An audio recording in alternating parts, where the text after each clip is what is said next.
Hello fellas, it's your main man Six Pass Dunga back again with another video, and let me tell you guys, man, I've read chapter 21 a few times now, and there's one thing that's really bothering me. Not bothering me in a bad way, but it's bothering me to the point where it's just making me think about possible ways the story can progress now that Boruto has betrayed Kashin Koji and chose his own path. Now, of course, if you're new to the channel and you like the vibes over here, consider subscribing. We just hit 10k subscribers and we're looking to double that to 20k even faster. But for that to happen, of course I'm gonna need your help. But if not, I definitely understand. It's completely your choice. But with that being said, let's just get right into the video. So I made a few videos on the subject already, but something is different this time. It's almost like the story is trying to tell us something that we're just ignoring, and that is the death of Kashin Koji. You see, I'm not trying to kill Koji off or anything.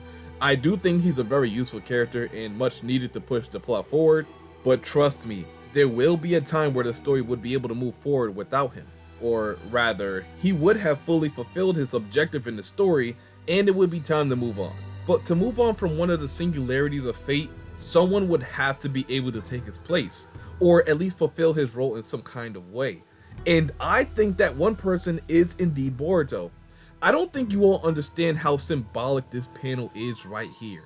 Not only is Boruto actively going against the instruction of Kashin Koji, but he's also creating his own fate by Boruto deciding to kill Matsuri and save Konohamaru, who was supposed to die by the hands of her. He's choosing his own fate, or in other words, he's altering the timeline to how he sees fit. Kashin Koji told Boruto directly, if he took this direction, then JURA would appear and kill him without hesitation. He's seen many permutations of this happening, and so far Boruto is on this path. Now the only thing is, only Boruto, Ada, and Kashin Koji knows this is going to happen. Nobody else. And this is big because the fact that only these three know is the determining factor of how the story will move from now on. More importantly, the fate of Kashin Koji and Boruto. I've seen many directions the story can go. I actually made 2 videos on how I think chapter 22 could go. One of the ways was KAWAKI hopping in the fight to assist Boruto, or at least help him escape.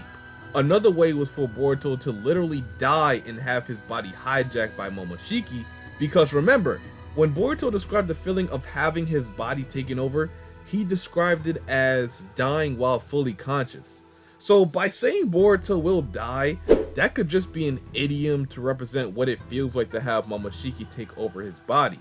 That's just another possibility. If you want to hear about any of those possibilities, I'll just leave the link to those videos down below in the comment section. Now back to the premise of the video. Another huge possibility that could happen as soon as next chapter, or maybe the chapter after that, is Kashin Koji stepping into the fight. And of course, if this happens, then that likely means the probability of KAWAKI joining in the fight to help Boruto is close to 0. So let's break this down. We know Kashin Koji has prescience, a SHINJUTSU that allows you to seer into the future to understand and perceive events that has not happened yet. So if there is anyone that knows if there is a chance that KAWAKI or anyone else comes to help Boruto, then it's definitely him. Now let's assume that there is at least 1 or 2 futures that KAWAKI or maybe someone else helps Boruto. And if someone comes to help, then he survives. Before Koji chooses to help Boruto himself, of course he would want to see the probability of that happening. So for that, he would have to go to Ada. She's the one who can see events in real time, either past or present, with her Senrigan. She can literally see what KAWAKI is doing. She can also see the others who just fought Ryu. So if push comes to shove and it turns out Boruto is not getting any help, then guess what? He has no choice but to step into this fight. As Koji stated multiple times before, Boruto's survival still remains the #1 priority in whatever plans they have for the future. Without him, everything they ever work towards is for nothing. And that's for one simple reason. There isn't a single future that Koji can see. Not a single timeline where Boruto isn't the one that defeats JURA. Meaning without him, it doesn't matter what they do after that. There's no way for them to succeed. This is why Koji would do anything it takes, even risk his own life, to secure Boruto's safety. Now, albeit, this could be well avoided if he successfully took the precautions necessary to keep Boruto alive in the worst case scenario. And to be 100% clear, this is the worst case scenario. Boruto wasn't supposed to be here at this moment, and the fact that he is puts the future in great risk. But Koji, knowing how Boruto operates, should have prepared a backup plan just for this moment. And that backup plan is Kawaki. Since Koji is in direct contact with Shikamaru, he could get in touch with Kawaki to send him to Sunagakure. But this plan is a double-edged sword, because you don't just want to send Kawaki to the land of wind and have him interrupt. Like Koji said, I mean, if Boruto interrupted the fight against Ryu, Sarada would have never awoken her MS. So if you send Kawaki at the wrong time, there's a risk, a really big risk, that Sarada does not awaken her MS. Meaning this whole operation, this whole mission is useless. Sarada awakening her MS is the #1 priority of this mission. That's why he was pushing Boruto not to go. So sending Kawaki wouldn't do him any favors as well. And if Koji doesn't believe that Boruto and Kawaki could successfully take JURA down, then there would be no reason for Kawaki to be there. Because like I said, Boruto isn't supposed to be there in the first place. He didn't expect Boruto to go. So these two characters you have to be the most careful of. You don't want to put Boruto or Kawaki in such dangerous situations. You see, where Koji messed up at is believing he could control Boruto. Not that he's trying to control him, but he's trying to big bro him. Just tell him what to do and when to do it. When in reality, Boruto never seen their relationship like that. It was never going to be a dynamic like Naruto and Jiraiya. It's actually closer to more like a Sasuke and Orochimaru type relationship. Even though Boruto probably respects Koji to a point, or at least more than how Sasuke respected Orochimaru, they still didn't have that connection of ideals and views of the ninja world. Naruto and Jiraiya connected on a deeper level.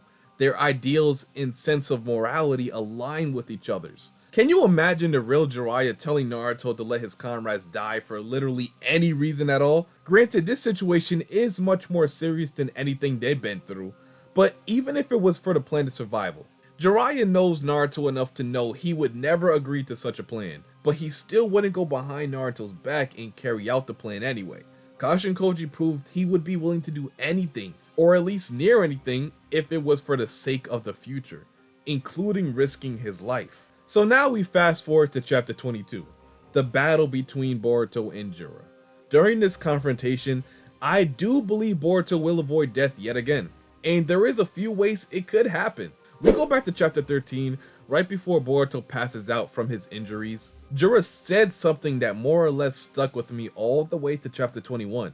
And that's this singular statement right here that reads, "You are truly a lucky man. It's as if the heavens are decreeing that you stay alive. Perhaps this is some divine intervention." Meaning JURA believes that his luck is so out of the ordinary, it feels unnatural or divine. I argued for a very long time with people on social media that this statement right here means something. This right here should not just fly over your heads, because it really means something. Kashin Koji seen many timelines where Boruto died by JURA. That's with his own eyes. But what he doesn't know is Boruto won't die. We know this, Boruto is not gonna die. And it's not because his foresight is wrong or anything, it's because someone or something is in the way of that foresight. Something that Koji can't see. Let's look at all the times Boruto quote unquote escaped death. The first time when Boruto was technically supposed to die was when Kawaki blew a hole through his chest. And what happened?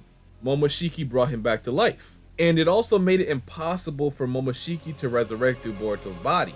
The next time was a few chapters later when Kawaki tried to kill Boruto again after he just sealed Naruto and Hinata. Now of course the timeline changed. Koji explained there was a timeline where Kawaki killed both Boruto and Sarada. We don't know exactly what it was that strayed the timeline away from that outcome, but it definitely caused Boruto to escape death yet again. When JURA sniped Boruto, that marked the third time he escaped death, because if JURA didn't retreat, Boruto was gonna die right then and there. So now, what I fear the most is that Koji could possibly be in the way of Boruto escaping death yet again. Or at least he could be one of the ways that Boruto survived. The other two I already mentioned earlier, Kawaki assisting Boruto, or Momoshiki taking over his body.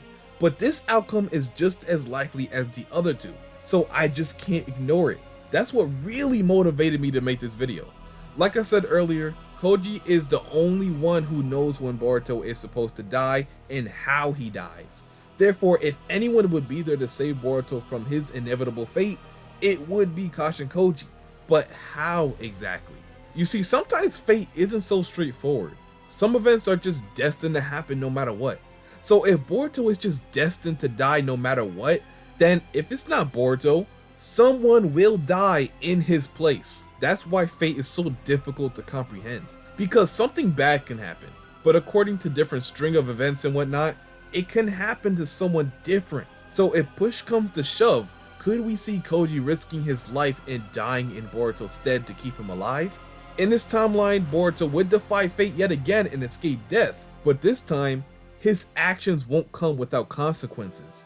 Prescience, the thing that led Boruto up to this point, would be gone. There would be no way to know what occurs in the future, nor would there be anyone to guide Boruto and show him the right path. His fate would be in his own hands. Now I know what some of you guys are thinking. The Jougan has to be at work here, right? You may very well be right, but I won't push Jougan narratives just yet. Even though the pure eye definitely has something to do with fate itself, we just simply don't have enough there to make a connective argument just yet. But there is a connection to Boruto denying fate and the Jougan. I won't deny that. Especially if we believe that the anime canon part of Boruto where Tonari was introduced will come into play here. Boruto is the star of hope. He carries the fate of the planet in his hands. The one who foresaw this even before Kashin Koji was Tonari. He's seen Boruto's fate before anyone. So there will definitely be an arc or situation coming soon that brings up Boruto's hidden links to the gods and OTSUTSUKI. I don't believe we're close to that point where we should be worried about Jougan talks, but there is some merit there. If you want to see me make a video on the Jougan and how it connects directly to fate, I can definitely do that. If this video gets to 400 likes, I mean, I don't mind making a dedicated video on that. Now, finishing off, there is ways that Koji could get Boruto out the situation without giving his life.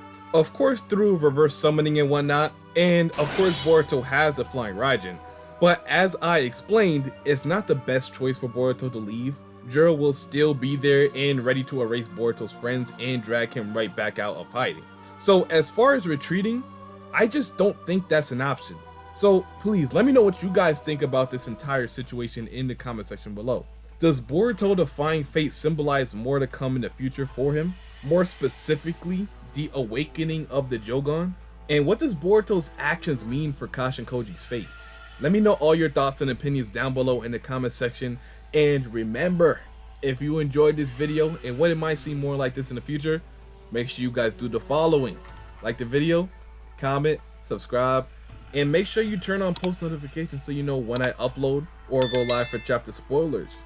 And without further ado, I'll see you boys and girls in my next video. And I'm out. Peace.